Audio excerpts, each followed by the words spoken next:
queridos alunos, tudo bem? Bom, estamos aqui de volta com as nossas discussões sobre teorias do Estado e a gente começa a falar hoje sobre as diferentes possibilidades de organização do Estado a partir do momento que ele é instituído de forma moderna, né? Então a gente viu aqui que o Estado moderno necessariamente ele deve ter território, povo e poder soberano, né? Alguns autores vão estabelecer que a gente tem 4 elementos, que seria território, povo, poder e soberania. Outros vão falar de finalidade, mas basicamente a gente tem que ter o elemento material, território, o elemento humano, o povo, e o elemento voltado para a questão de gestão de poder, que pode ser chamado de poder, soberania ou até mesmo finalidade.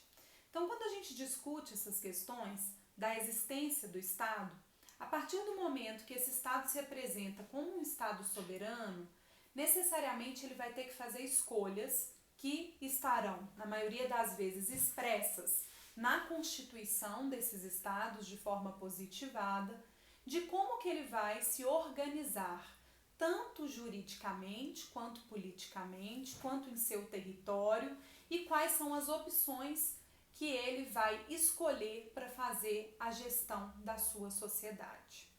Diante disso, a gente começa a estudar hoje as formas de Estado. Mas as diferentes opções que temos para poder pensar sobre essas possibilidades vão ser as formas de Estado, que são objeto da nossa aula de hoje. Então, a gente vai falar sobre as duas conhecidas formas de Estado, mais conhecidas, o federalismo e o Estado unitário. Na próxima aula, vamos discutir as formas de governo, que aí a gente tem a república e a monarquia. Na outra aula, os sistemas de governo, parlamentarismo e presidencialismo. E na nossa última aula, nós vamos discutir a respeito dos regimes políticos, em especial a democracia e a autocracia. É muito interessante quando a gente faz as reflexões a respeito do Estado, primeiro, pensar que essas escolhas, para elas se apresentarem como escolhas legítimas que entendam uma real representatividade desse Estado a partir do estabelecimento de que o povo precisa ser bem gerido, representado e protegido, ela vai depender, evidentemente, da história do Estado, de como ele se constituiu, do seu processo de independência, ou se ele já era um Estado do chamado mundo antigo ou do chamado mundo novo, tendo como premissa, evidentemente, a noção de que essas discussões, elas se vinculam à percepção de que as pessoas vão analisar as formas de Estado através, inicialmente, de um olhar europeu, né? A gente tem o nosso estudo da história, da sociologia, da economia, das diferentes ciências, inclusive, principalmente, das ciências sociais, partindo de uma premissa de análise a partir de um olhar europeu. Isso porque a história vem de uma violência muito grande que é efetivada com a invasão das Américas e com o relato da história a partir do olhar europeu. Ao final dessas discussões, nós vamos ter uma aula especial falando especificamente a respeito dessas visões de Estado, das diferentes possibilidades e do chamado constitucionalismo latino-americano, que propõe outras análises aí muito interessantes a respeito dessas escolhas de Estado. Mas, como eu sempre digo para os meus alunos, para a gente criticar o que existe, a gente precisa estudar muito bem e compreender bem aquilo que estamos criticando. E por isso a gente vai passar por uma análise dessa teoria básica de organização do Estado com as diferentes formas de Estado, formas de governo, sistemas de governo e regimes políticos, para, a partir de todas as análises que a gente já discutiu sobre teoria do Estado, direito público e direito privado, para que a gente consiga compreender da melhor forma possível como que se dá essa gestão de Estado. E, inclusive, quando a gente percebe que há discussões sobre diferentes escolhas que o Brasil deveria ou poderia ter diante dessas escolhas políticas e jurídicas, se nós não entendemos bem o que significa cada uma delas, dificilmente a gente consegue, de forma acadêmica e crítica, participar dessas discussões, né? Então, a aula de hoje tem como tema as formas de Estado. E para falar sobre formas de Estado, a gente vai começar falando sobre o Estado unitário. O que é o Estado unitário? É um Estado que se organiza de forma a determinar que o exercício de poder ele é feito de forma única, una. Então, o Estado unitário ele vai ser caracterizado por somente uma junção de exercício de poder que não vai se modificar de uma região para outra. No caso, quando a gente pensa sobre a gestão de Estado e a gente remonta às discussões que fizemos aqui sobre Montesquieu, vocês lembram? Aquele que fala que a liberdade só existe no Estado se tivermos uma divisão do poder em executivo, legislativo e judiciário. A análise da existência de um Estado unitário não necessariamente estabelece que tem que ser um Estado unitário absolutista, concentrado nas mãos de um único rei, por exemplo, absoluto. Mas o Estado unitário estabelece a noção de que há somente um único governo e somente um executivo, um legislativo e um judiciário. Diferente do que a gente está acostumado no Brasil atualmente, em que há a divisão do que é competência do município, do Estado-membro, da União. Aqui, quando falamos de um Estado unitário, essa noção de união política estabelece que todas as leis são leis que se aplicam a todo o território nacional e de que toda gestão é feita de forma conjunta. Evidentemente que hoje, quando pensamos sobre estados unitários, a gente pode entender que os estados unitários mais bem-sucedidos são aqueles que não são estados tão grandes em tamanho geográfico. Por quê? A necessidade, muitas vezes, de se dividir essa forma de Estado, se estabelecer uma divisão de competências, se dá diante da necessidade de se tomar conta das necessidades e características específicas de cada região. Então, quando a gente fala em Estado unitário, a gente vai entender que é aquele caracterizado pela unidade do poder político. Só vai ter um executivo, um legislativo e um judiciário. Em regra, porque durante a história a gente já teve circunstâncias em que nem essa divisão de exercício de poder existia. Por que vocês acham que eu comecei falando sobre o Estado unitário? Porque ele foi a primeira forma de Estado que surgiu. Não existia essa noção de divisão de competências por região, de representatividade específica regional. O que se pensava era que o Estado Nacional precisava ter a concentração do exercício do seu poder político para realmente efetivar a sua gestão soberana. Então, quando a gente vai entender essa relação, a gente vai entender que os três poderes, que a gente já até fez as críticas aqui, vinculadas a chamar de poderes, né? Mas, para simplificar, esses três poderes, eles seriam centrais. Eu não teria divisão de competências por região. E aí é muito interessante, porque quando a gente faz essa análise, a gente vai perceber que o Estado Nacional, ele é soberano, né?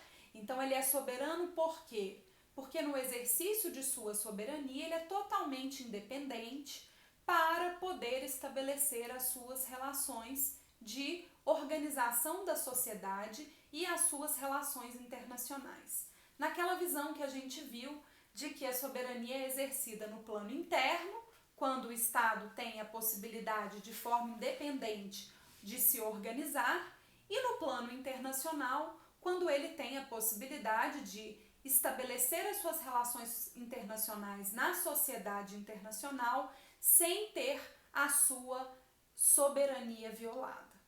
o Estado Nacional é soberano.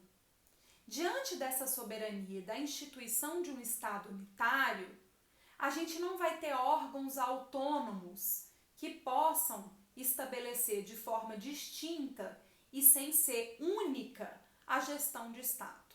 Então, o que nós temos é que a gente pode ter até divisões administrativas de exercício de poder no Estado unitário, mas não existe autonomia política, porque não vai existir divisões de competências para diferentes regiões do Estado, já que, como o próprio nome nos explica, esse Estado sendo unitário, ele estabelece uma centralização de gestão desse exercício de poder. Nessa situação, o que a gente vai perceber é que, por causa disso, já que o Estado é unitário, eu só vou ter uma Constituição. Mas, professora, no Brasil a gente tem mais de uma Constituição? Temos. Porque como a gente tem o federalismo, a gente tem as constituições estaduais. Cada estado da federação tem a sua Constituição. Nós temos a Constituição da República Federativa do Brasil e temos, que é a Constituição que organiza todo o Estado Nacional brasileiro, e temos as constituições estaduais de cada estado da federação, como, por exemplo, a Constituição do Estado de Minas Gerais. E aí é interessante, porque por causa dessa unidade de poder, muitas vezes nós vamos ter uma percepção de gestão de Estado em que eu vou buscar efetivamente aquilo que todos desejam de forma unitária, né? E aí é muito interessante que quando a gente fala sobre essa gestão, obviamente que era a única forma que se tinha de gestão de Estado quando a gente tem o advento do Estado moderno. Justamente porque o Estado moderno vai estabelecer para nós uma noção de organização das relações políticas que vai tentar rechaçar a presença da Igreja Católica, que na Idade Média dividia aí o exercício de poder e descentralizava nos feudos esse exercício de poder, e a partir do momento que começa a se instituir um respeito a esse poder político unitário, nós vamos ter necessariamente a vontade e a necessidade de concentração do poder nas mãos do monarca, justamente para se reafirmar aí a vontade e o direito do Estado de ser soberano, sem ter outros poderes que possam questionar o exercício da sua soberania. Acontece que nem todos os estados surgem e se instituem da mesma forma. E por isso, a partir da história dos Estados Unidos da América, surgiu a forma de Estado federal ou federalismo. Em 1789, foi proclamada a independência dos Estados Unidos e as 13 colônias que faziam parte que eram colônias inglesas, americanas, norte-americanas, elas se tornaram independentes. Acontece que eram 13 colônias distintas, mas que estavam no mesmo continente, muito aproximadas umas das outras, e quando elas se tornaram independentes, elas poderiam cada uma ser um estado nacional diferente, porque eles tinham um território específico, um povo específico com características específicas e tinham ali, a partir dessa independência, a instituição da sua soberania, da possibilidade de autodeterminação sem interferência da Inglaterra. Acontece que quando eles foram se tornar independentes e foram imaginar o que seria melhor para eles, para projetar o seu poderio, como os estados que tinham se tornado independentes na América, eles acabam percebendo que se eles exercessem a sua soberania, cada uma das 13 colônias no seu quadrado, né, na sua individualidade soberana, seria muito difícil de ter poder no plano internacional, porque eles competiriam entre eles e não conseguiriam muitas vezes levar aquilo que desejam numa relação internacional. E evidentemente que quando eles se tornam soberanos, eles também buscam evolução econômica, eles buscam hegemonia, eles buscam desenvolvimento do seu poder militar e necessariamente reafirmação do poder dos estados que fazem parte aí desse novo mundo. Então, em 1787, com a proclamação da independência dessas 13 colônias inglesas, a escolha por uma forma de Estado unitário não pareceu a mais adequada. Por quê? Porque haveria uma descentralização desse poder e necessariamente essa descentralização do poder traria uma perda de poder para esses novos estados. E aí eles pensaram, vamos tentar criar uma forma de Estado que consiga manter o poder de cada uma das colônias, mas ao mesmo tempo concentre num governo central a possibilidade da representação dos nossos interesses na sociedade internacional. E foi aí que o federalismo foi criado, né, diante dessa necessidade de construção, de elaboração de uma nova forma de governo que atendesse a essa realidade das 13 colônias norte-americanas que se tornaram independentes. Por causa disso, eles determinaram que cada uma das colônias poderia aderir ao que eles chamam de pacto federativo. E não sei se vocês já perceberam, né? Mas quando a gente estuda a história dos Estados Unidos, não sei se estudaram também, ninguém é obrigado a estudar a história dos Estados Unidos, né? Dificilmente a gente conhece um estadunidense que estudou a história do Brasil, mas estou me referenciando à história deles porque foi a partir da história deles que nós copiamos, que surgiu o federalismo, né? Mas não sei se vocês conseguem perceber isso, mas essas 13 colônias se tornaram independentes, cada uma com a sua soberania. Ao chegarem a discutir sobre como elas poderiam ter mais poder nas relações internacionais, elas acabaram estabelecendo a possibilidade de assinar entre elas o que elas chamaram de pacto federativo, que inicialmente era um tratado internacional. Por que um tratado internacional, professora? Porque cada um, gente, era um estado nacional diferente. Então, quando eles fazem essa combinação de fazer uma gestão comum, cada um era livre para dizer se queria ou não participar dessa federação.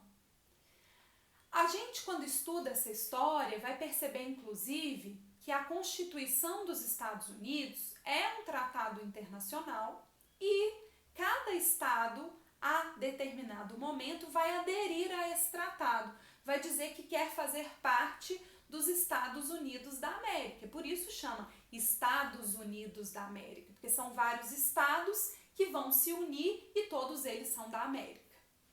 Diante disso, quando a gente vai estudar e perceber essa construção histórica do federalismo, nós percebemos claramente um medo muito grande que existia.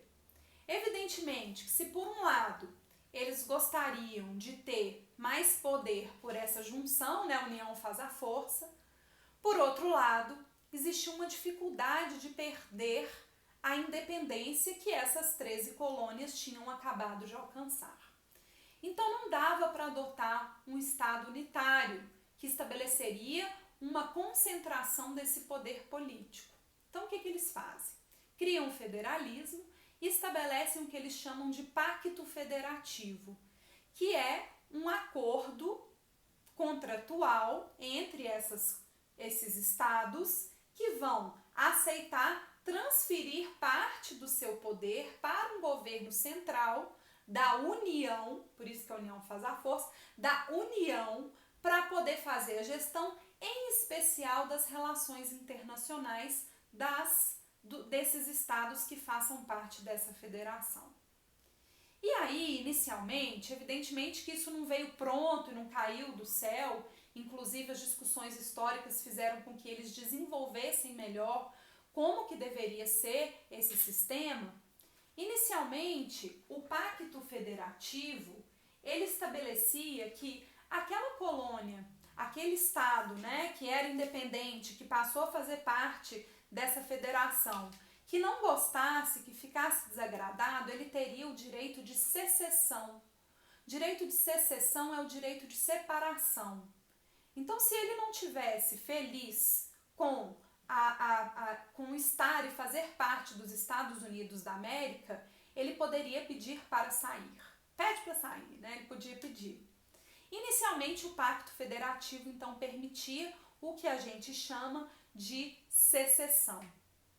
Acontece que, então, essa federação, com essa origem histórica que permite a secessão, ela começou a se apresentar como uma verdadeira ameaça.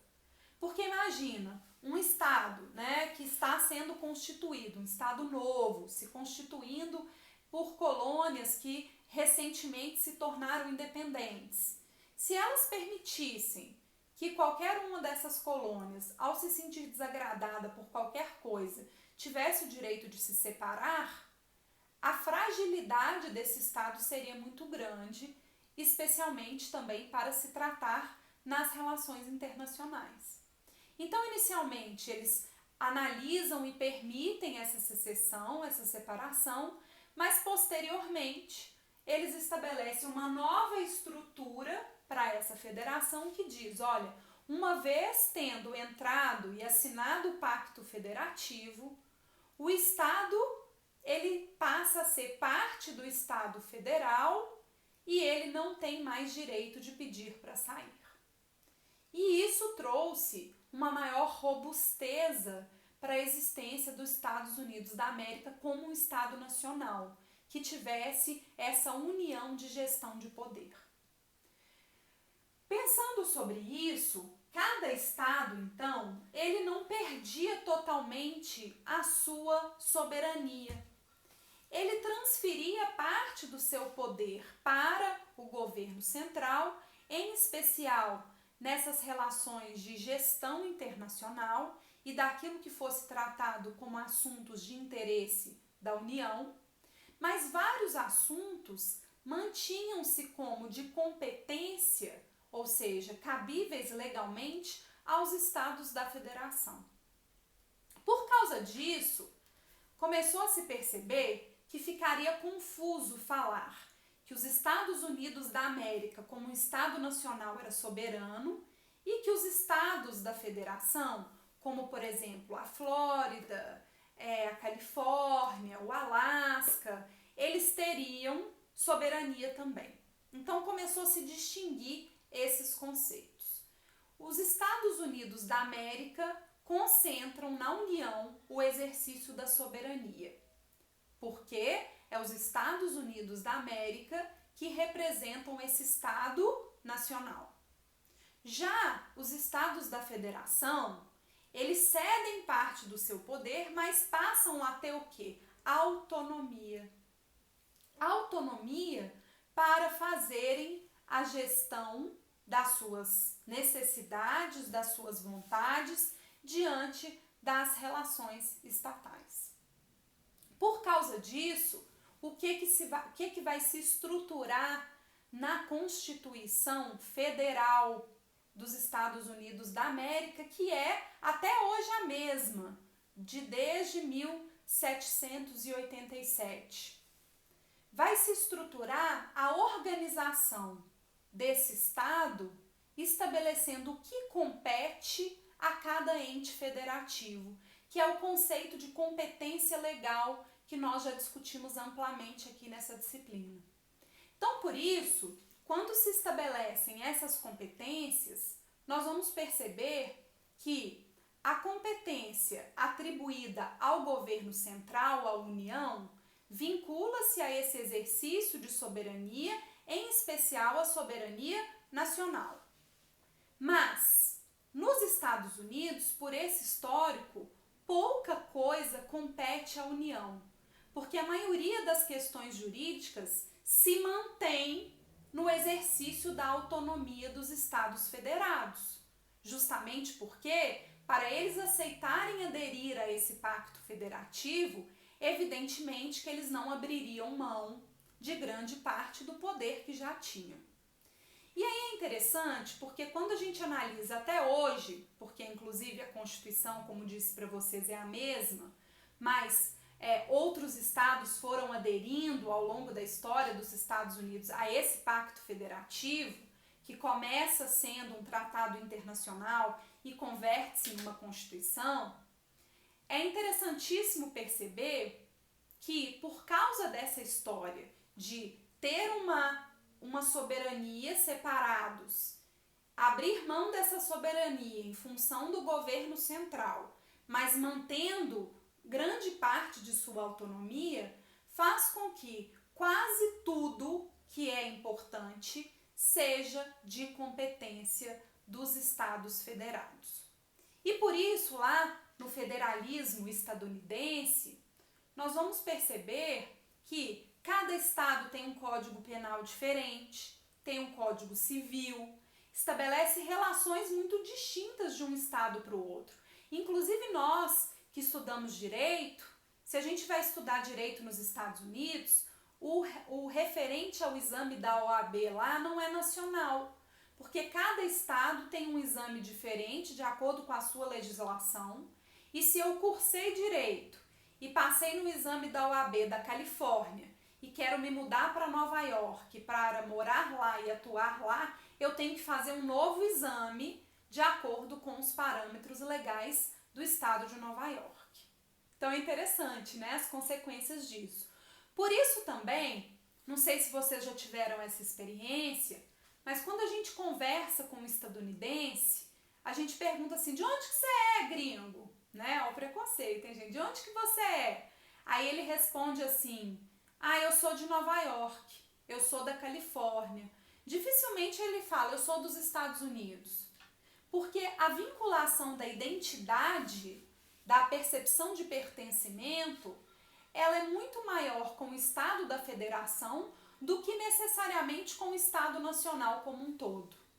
Já nós brasileiros, e a gente vai entender o porquê disso daqui a pouquinho, quando nos perguntam, a gente está, por exemplo, sei lá, na França, lá em Paris, passeando, comendo um macarrão, tomando um vinho, né? Tá passeando lá em Paris, aí alguma pessoa pergunta, de onde você é? Aí você fala, eu sou brasileiro.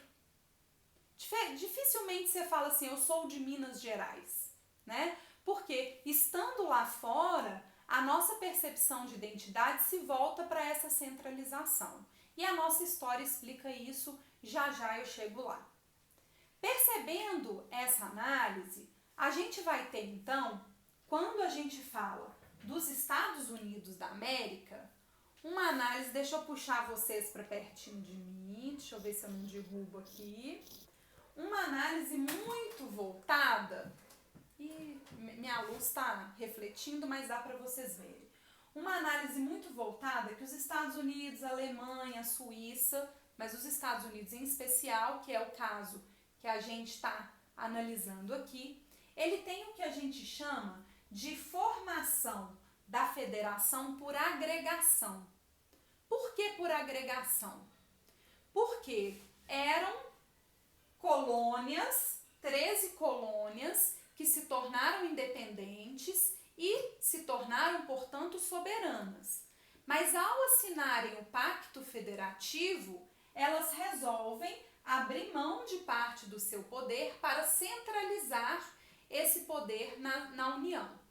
Então a gente chama de formação por agregação ou formação centrípeta. Lembra das aulas de física? Você achou que nunca mais ia ouvir falar nisso, né?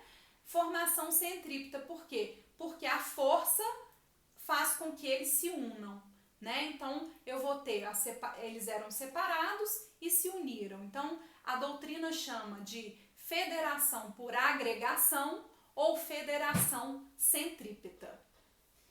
Por que eu disse para vocês que a gente tem, no caso do Brasil, uma percepção um pouco diferente dessa relação. Porque a nossa história e a escolha da forma de Estado-federação se deu de forma díspare da história dos Estados Unidos. Quando nos tornamos independentes, e aí eu não quero entrar nas discussões a respeito dessa independência, mas quem quiser no YouTube, eu tenho várias aulas falando sobre a história do direito brasileiro e sobre essas críticas que a gente pode fazer, mas nós temos a determinação da independência, a proclamação da independência do Brasil, feita pelo herdeiro do trono português, Dom Pedro I. Quando Dom Pedro declarou a independência do Brasil, isso porque o pai dele falou para ele, olha meu filho, se você não colocar a coroa, alguém vai colocar. Então melhor você declarar a independência para manter o poder nas nossas mãos, do que a gente ficar negando que a independência vai acabar acontecendo. Então, na nossa história começa com um grande golpe, né? Mas quando Dom Pedro I declara a nossa independência, vocês acham que Dom Pedro tinha a intenção de dividir o poder com alguém? É claro que não, né? É claro que não. A análise da atuação portuguesa como monarquia naquele momento ainda era voltada até mesmo para a existência de uma monarquia não constitucional. Dom João VI, quando volta para Portugal, é exigida a volta dele para Portugal por causa da Revolução dos Portos, ele é exigido pelos portugueses a aceitar, obedecer à Constituição e estabelecer uma Constituição no Estado português. Porque até então, as regras eram determinadas de acordo com o bel prazer do monarca. O filho era muito parecido com o pai, então ele não queria dividir esse poder. Mas, professora, o Brasil é um estado tão grande, não seria mais interessante dividir esse poder, esse exercício do poder, dividir em diferentes unidades para se ter uma maior representatividade? Gente, nem tudo que é ideal é o que foi feito na história. Então, Dom Pedro I, ele determina, em 1822, tem a declaração, a proclamação da República, e aí ele constitui uma Assembleia Nacional Constituinte para poder elaborar a Constituição brasileira. E os constituintes, aquelas pessoas que foram elaborar, que eram juristas, que foram criar a Constituição do Estado brasileiro, eles acabam seguindo os ideais de Montesquieu, que nós estudamos aqui, dividindo o exercício de poder em executivo, legislativo e judiciário. Quando fazem isso e Dom Pedro se depara com aquela Constituição, ele fica irado e não aceita a Constituição criada por eles e impõe a Constituição de 1824, a Constituição Imperial. E aí, quando ele outorga essa Constituição Imperial, evidentemente que ele jamais seguiria o exemplo dos Estados Unidos da América. Ele estabelece que a forma de Estado que o Estado brasileiro vai ter é o Estado unitário, porque inclusive ele concentra o poder todo nas suas mãos. Vocês devem lembrar que essa primeira Constituição brasileira ela não tem 3 poderes, ela tem 4, né? O executivo, o legislativo e o judiciário e um poder acima deles que é o poder moderador, que era concentrado nas mãos, vocês acham de quem? De Dom Pedro I, né? Do imperador. O Brasil, quando tem a proclamação da República e posteriormente vamos ter a elaboração da segunda Constituição Brasileira de 1891, aí o Brasil vai se espelhar no modelo estadunidense para adotar o federalismo como forma de Estado. Só que historicamente a nossa relação era distinta, porque a gente era Estado unitário, era tudo concentrado e tivemos aí a separação do poder, estabelecendo competências para os estados da federação. Por isso, a nossa federação, ao contrário da dos Estados Unidos, é chamada de uma federação por desagregação ou por segregação. Por quê? Porque era Estado unitário de 1824 até 1891. Aí, quando nós temos a proclamação da República e Rui Barbosa vai elaborar a nossa Constituição, Rui Barbosa, que era um admirador dos Estados Unidos da América, copia o modelo de forma de Estado estadunidense. Inclusive, a gente passa a chamar Estados Unidos do Brasil. Vocês lembram disso?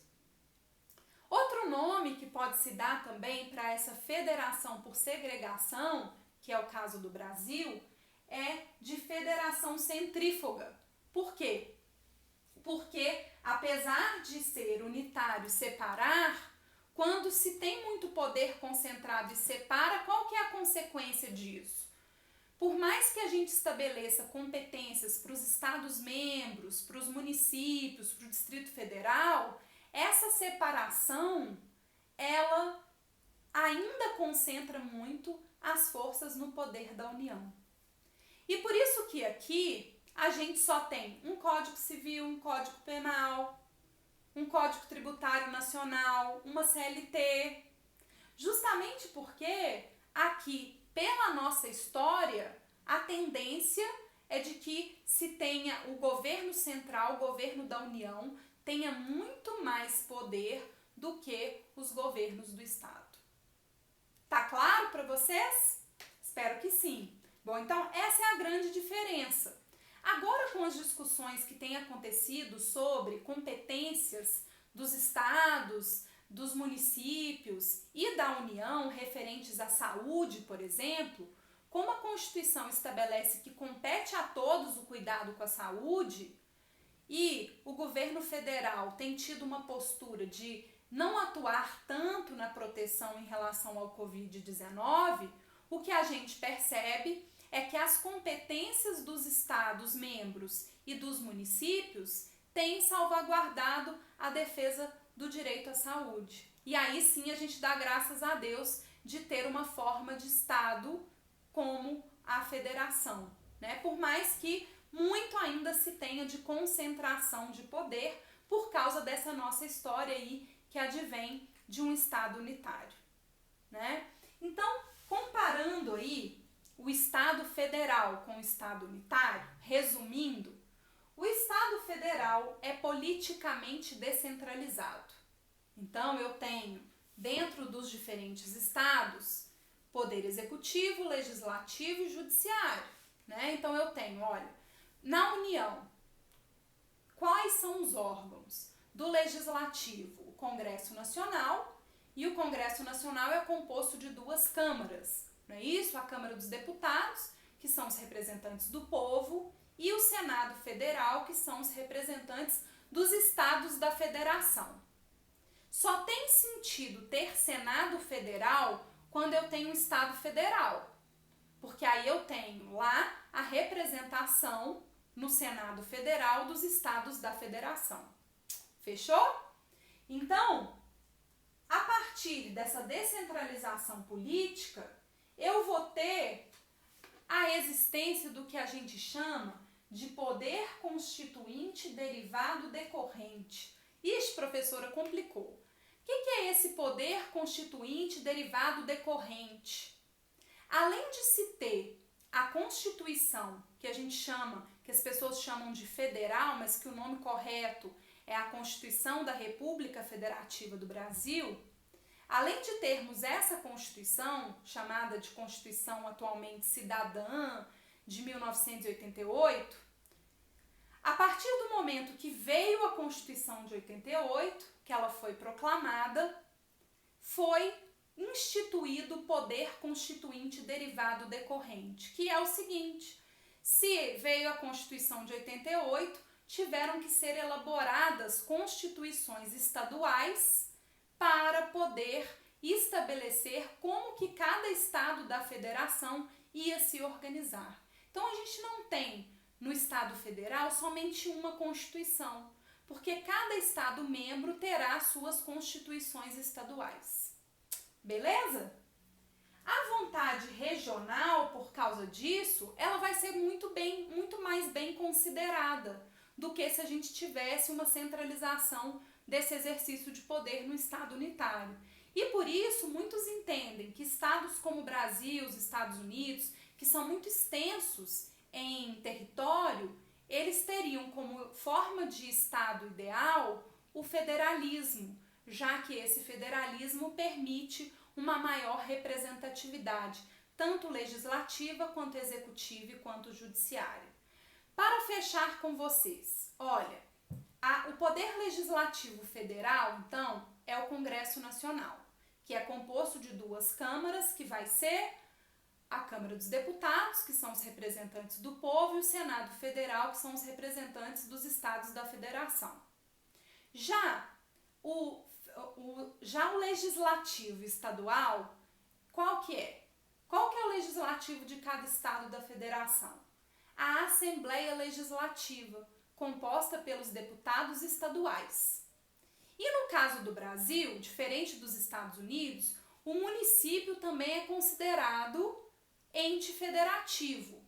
Então eu tenho, no âmbito municipal, a Câmara Municipal como aquela que representa o legislativo municipal. Perfeito? Diante dessa análise, olha que interessante. Eu tenho formas diferentes de se determinar a elaboração de leis, porque a principal função do legislativo é elaborar leis para o que compete à federação, ao Estado, à União, aos Estados-membros e aos municípios. Então, ali, cada um exerce a sua autonomia no âmbito legislativo. Agora, quem que é o chefe do Executivo Federal? O presidente da República, no caso do Brasil. Isso vai depender se é monarquia, se é república, se é presidencialismo ou parlamentarismo. Mas, por enquanto, para facilitar, vamos pensar no Brasil. O chefe do Executivo Federal é o presidente da República, correto? E o chefe do Executivo Estadual? É o governador de estado.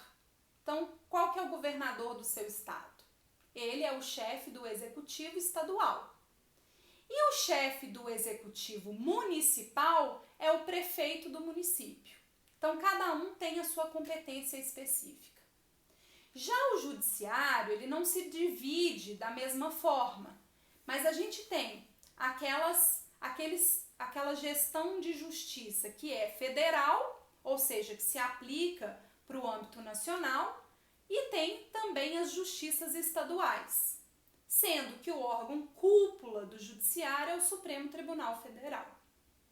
Professora, e nós temos justiça municipal? Não temos mais, mas já tivemos em constituições anteriores, mas não temos mais. O judiciário agora é só federal e estadual.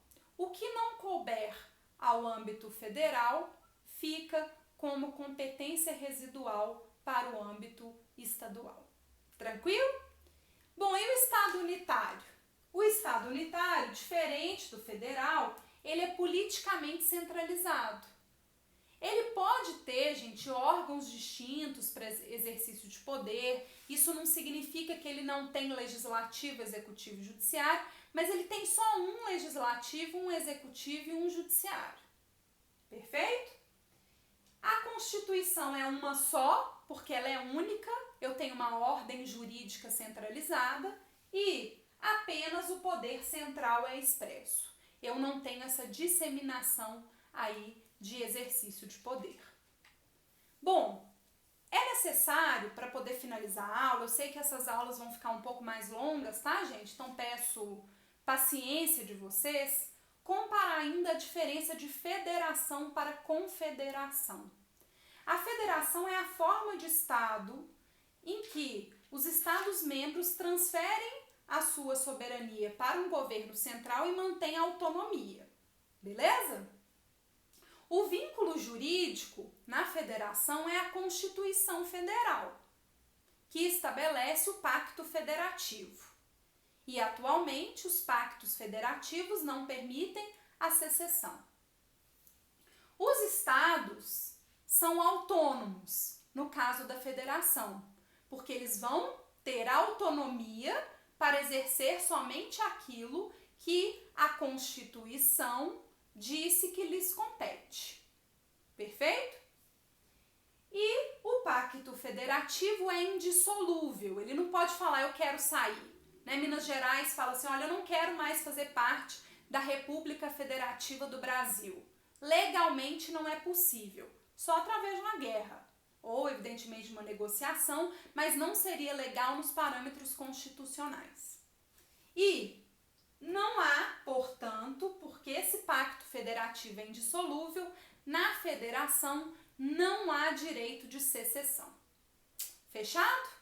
Já na confederação, eu não tenho um único estado nacional.